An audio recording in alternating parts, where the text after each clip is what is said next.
ఒక డిటెక్టివ్ చదివేటప్పుడు అందులో ఉన్న హీరో పాత్రలోకి మనం ప్రకాయ ప్రవేశం చేసేస్తాం. ఒక సినిమా చూసినప్పుడు హీరోలో మనల్ని చూసేసుకుంటాం.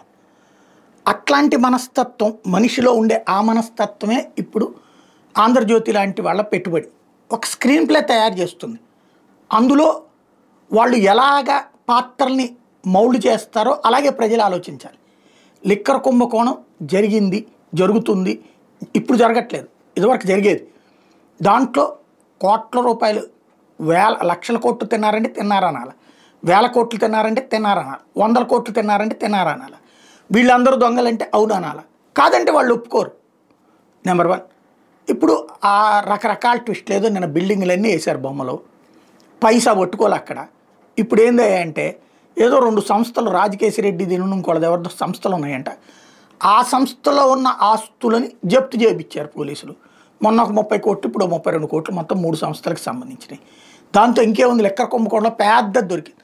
వాడి వ్యాపారులు ఇక్కడ మనం ఏం చెబుతున్నాం, డబ్బులు పనిచేశారని ఒక పక్కన చెప్తున్నాం, మళ్ళీ వ్యాపారంలో పెట్టుబడులు పెట్టారని ఒకటి పక్కన చెప్తున్నాం. ఎవడన్నా క్యాష్గా వచ్చిన అవినీతి సొమ్ముని తీసుకెళ్ళి వ్యాపారంలో పెట్టుబడి పెట్టుకుంటాడా? బుద్ధి బుర్రా ఉన్నోడు కామన్ సెన్స్తో ఆలోచిస్తే. ఇక్కడ కామన్ సెన్స్ కాదు, కామన్ సెన్స్తో ఆలోచిస్తుంటారు కాబట్టి అదే నడుస్తుంది. లిక్కర్ అనేటటువంటి దాంట్లో జగన్ని పట్టుకోవడానికి ఇక మిగిలిన ఆప్షన్ విజయసాయిరెడ్డి మాత్రమే. రజత్ భార్గవ్ చెప్పిన దాని ఆస్పెక్ట్లో కూడా వర్కౌట్ కాదు. ఆయన్ని కూడా చాలా రకాలుగా పట్టుకున్నారు, హింసించారు. ఇక్కడ విచిత్రం వల్ల ఏంటంటే చంద్రబాబు గారి టైంలో ఒకప్పుడు అద్భుతమైనటువంటి అధికారులుగా పేరు తెచ్చుకుని వాళ్ళ వల్ల ప్రభుత్వానికి పేరు వచ్చింది.